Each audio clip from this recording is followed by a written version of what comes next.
Bonjour à toutes et à tous. Alors aujourd'hui une vidéo pour vous parler de caméra, ou de GoPro si vous préférez. Chacun son terme là-dessus. Bon alors tout de suite je précise et les choses sont très claires. Je ne suis revendeur de rien du tout, actionnaire de rien du tout. J'ai des parts nulle part. Donc en l'occurrence moi j'ai fait le choix d'acquérir une Akazo EK 700 Pro. Alors, la bête est arrivée, j'ai déjà fait quelques tests. Première chose, l'emballage est très pro, il n'y a pas de souci là-dessus. Avec ici une possibilité de poser un support, donc l'emballage très pro, et énormément de composants. Vous voyez, hein,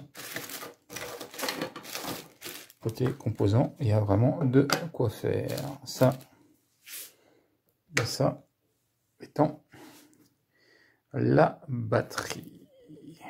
Alors, on va faire un petit peu le tour du propriétaire et voir ce qu'il y a de bien ou de moins bien avec ce type de caméra. Parce que bien sûr, nous, amis cyclistes, tandémistes ou cyclistes d'ailleurs, on aime bien tous filmer.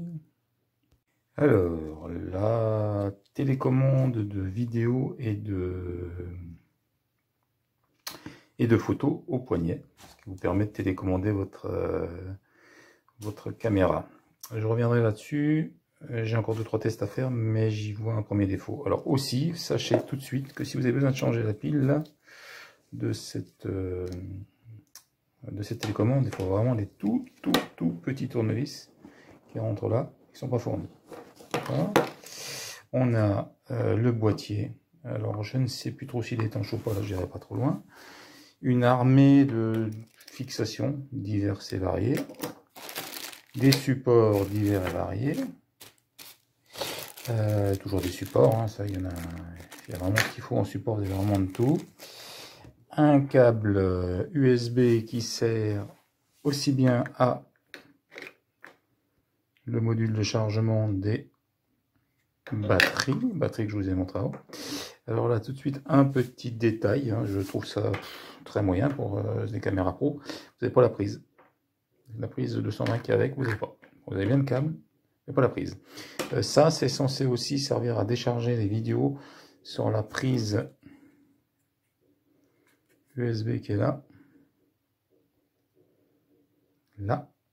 Il y a un PC, mais moi, j'ai jamais réussi. Je sais pas pour quelle raison, je n'y arrive pas. Alors, au niveau des fixations, ben voilà ce que j'ai fait déjà, moi, cycliste. Hein. Donc, j'en ai fixé déjà une sur le casque. Ça marche pas trop mal. Petit détail, celui qui sert à fixer la caméra doit avoir une tige un tout petit peu plus longue parce que sinon ça bloque. Je vais vous faire voir ça. Je vais vous faire voir aussi comment j'ai monté ça sur le vélo. Comme ça vous pourrez voir ça aussi sur le tandem. Et après on va commencer à s'intéresser un petit peu plus près à la caméra en elle-même. D'accord ? Voilà, dans le bon sens. Assez plus, assez moins. Donc là pour l'instant je vous dis au niveau des emballages tout ça très bien. Petit détail, et il n'a pas de prise pour mettre au bout de ça. Je vais aller vous faire voir la fixation sur le vélo. J'ai monté la caméra sur la baume avec un support assez classique et puis j'ai monté un reel 100. Alors, moi c'est noir, tout ça c'est noir sur noir, hein, et un reel 100 et puis c'est tout. C'est monté en 2 minutes. Par contre, voilà, donc je peux la mettre où dans ce sens. Donc là elle est dans son boîtier. Hein. La caméra dans son boîtier. Donc je peux la mettre où là pour voir ce qui se passe devant. Je vais vous dire tout de suite, c'est pas terrible, j'ai déjà fait des essais, mais l'image est en interférence avec les pédales. Donc ça, c'est pas terrible, il aurait fallu trouver un truc pour la mettre devant, mais malgré ça, le rayon de... Comment dire, malgré ça, le rayon de la pédale fait qu'on tombe toujours dans le champ de vision. Donc ça, c'est pas fantastique. Donc après aussi, ce que j'ai fait, là, je l'ai mis dans l'autre sens.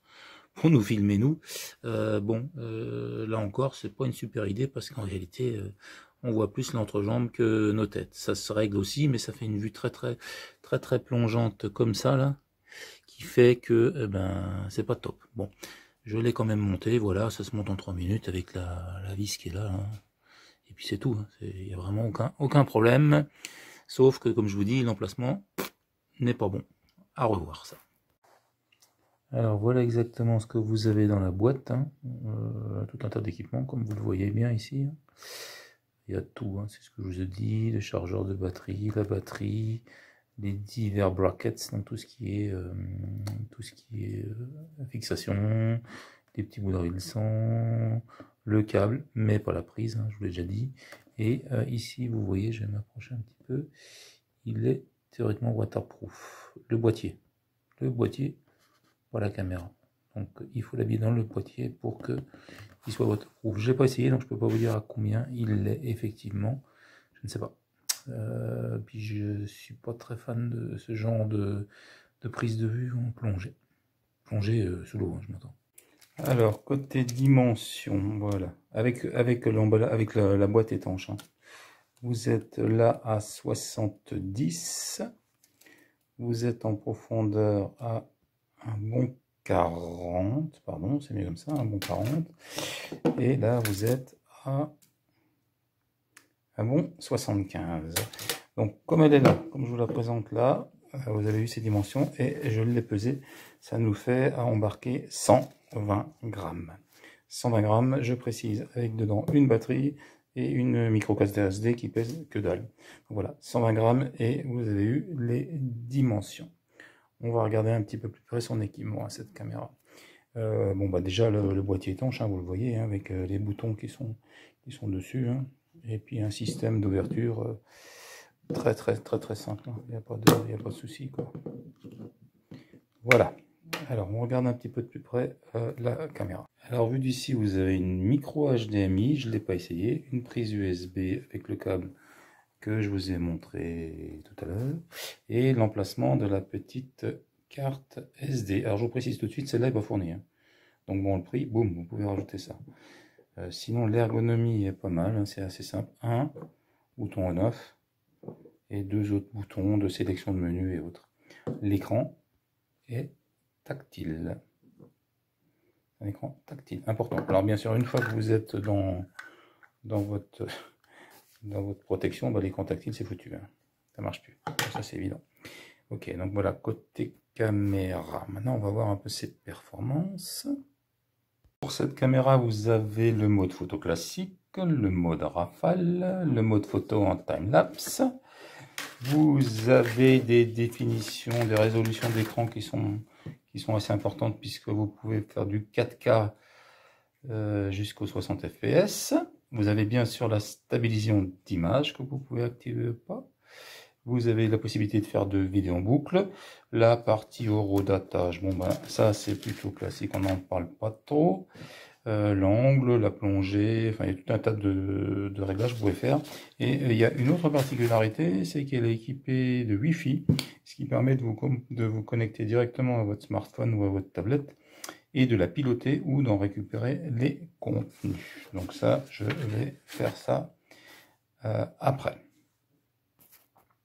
Pour le transfert, ce que j'ai trouvé de plus rapide pour l'instant, vous savez, c'est des petites clés USB comme ça, dans lesquelles vous pouvez insérer ou une micro SD ou une SD classique. Alors là, le transfert, il se fait quasiment immédiatement. Je la récupère de la cam, et puis je récupère la SD de la cam, je la mets dedans, et puis sur le PC. C'est ce que j'ai trouvé de plus rapide. Sinon, bah, pour voir un tout petit poil la qualité de photo, et ben je vais vous mettre une photo et un tout petit film où je suis en balade avec le chien. Vous verrez, comme ça on sera en mouvement. Je vous mettrai ça juste à la suite là.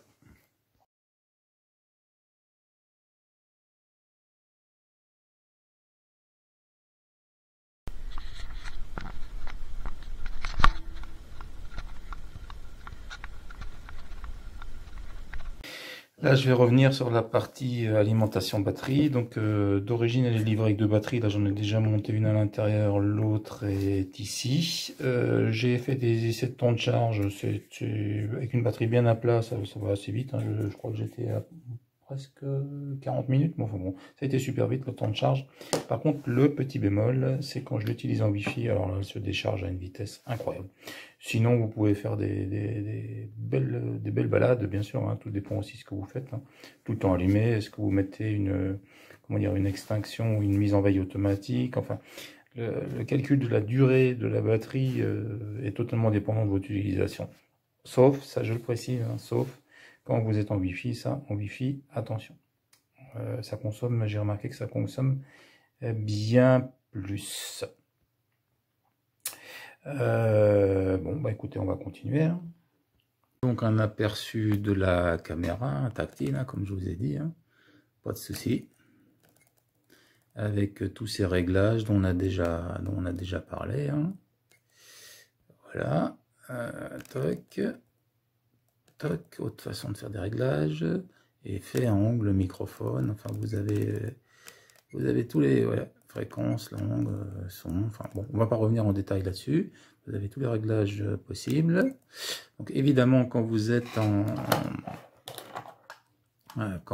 avec le boîtier, vous perdez cette possibilité de tactile. Sinon, c'est plutôt pas mal. Au niveau des menus, hein, je veux dire, de tout ce que vous avez, c'est très intuitif. Ça marche assez simplement. Ce que je vais faire un test de démarrage à distance. Vous voyez le petit symbole de lecture? Et ben, je vais prendre le pilotage à distance. Je vais bien me reculer. Voilà, là je suis déjà à plus d'1 mètre, vous voyez. J'ai démarré la lecture et hop, un nouvel appui, j'arrête. Je recule encore. Là je suis presque à 2 bons mètres, toujours bon.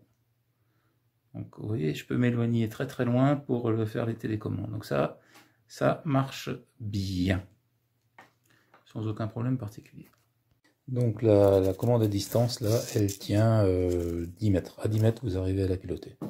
C'est quand même beaucoup. Hein. 10 mètres, ça commence à parler. Bon, moi j'ai dû essayer, je l'ai mesuré à 8, ça marche. Ou entre 8 et 10, je ne peux pas vous le garantir. Mais jusqu'à 8 mètres, c'est sûr que ça marche. Ça.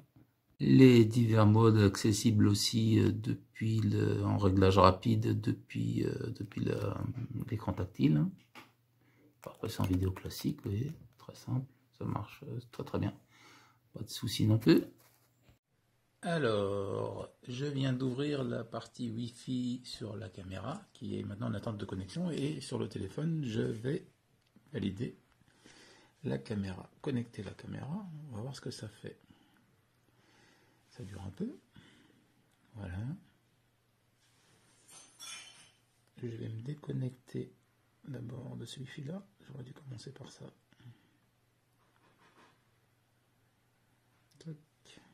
Alors, voilà donc pour la partie connexion. Là, ce que vous voyez, à la Wi-Fi que j'ai ouvert avec ce bouton là. On va aller voir dans l'application ce que ça fait. Voilà. Et maintenant, si vous voyez, voilà. Donc je pilote. Vous voyez, je pilote la caméra. Je bouge. Voilà, vous voyez. J'ai l'application depuis le téléphone. Alors, on va essayer de vous montrer ça de plus près. Ah oui, bah, bien sûr. Voilà. Vous voyez, on a la même chose ici que là. Et si je fais un petit film, c'est parti. Ah, elle a planté. Je vais recommencer. Dès la veille à 1 minute pour faire un test de remise en marche. Donc là, typiquement, je suis en veille, en mode économie de batterie. Je vais bien sûr utiliser... Hop là, je vais utiliser la télécommande pour voir si effectivement, depuis ma télécommande, je peux réactiver. Donc, un appui, effectivement, c'est bon. Vous voyez, elle a redémarré. Et un deuxième appui, hop, je fais de la lecture. Donc ça aussi, validé, pas de problème. Alors là, j'ai fait appui vidéo. Si je fais appui photo, voilà, j'ai fait une photo. Très bien. Donc, aucun souci de ce côté-là. Suite des tests. Voilà, j'ai donc aussi réussi à récupérer les films. La problématique n'était pas de la connexion USB, mais venait plutôt du type, plutôt du format des films que j'ai récupérés, parce que c'est des formats .mov. Tous les codecs ne lisent pas ce format-là, donc il faut trouver un VLC, je crois, ou des lecteurs que vous trouverez gratuitement sur le net. Pour pouvoir lire à ce genre de film. Alors comme je vous disais, l'appareil est très bien, hein, j'ai pas de soucis, qualité très bonne. Les petits moins, c'est cette histoire de prise qui manque. Un peu dommage. Un autre petit moins peut-être, c'est le fait que vous ne pouvez pas l'allumer à distance. Allumer au sens marche-arrêt. Vous pouvez bien la piloter en tant que film ou photo, ça c'est pas le problème. Par contre, vous pouvez pas l'allumer à distance. Pour le reste, bah, écoutez, c'est un appareil qui marche très bien. Hein. Là, il est sur le casque. Je pense d'ailleurs que je vais le laisser sur le casque. Je vous avais déjà montré sur le vélo. Ça me ferait faire un montage un peu bizarroïde et assez haut pour que je puisse filmer correctement. Qu'est-ce que j'avais à dire d'autre? Bah, il faut continuer à faire des tests.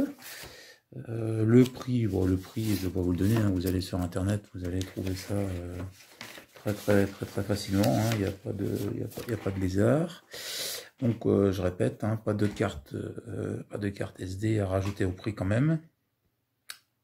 Encore une fois, je fais pas de la pute pour eux. Hein. Moi, j'ai pas de préférence entre celui-là et un autre. Celui-là me plaisait bien pour un tas de raisons personnelles. Voilà, écoutez, bah sur ce, amis cyclistes tandémistes, moi je vous souhaite de superbes prises de vue et puis j'espère que je pourrai en voir sur YouTube ou autre. Hein. Allez, ciao à tous et à toutes.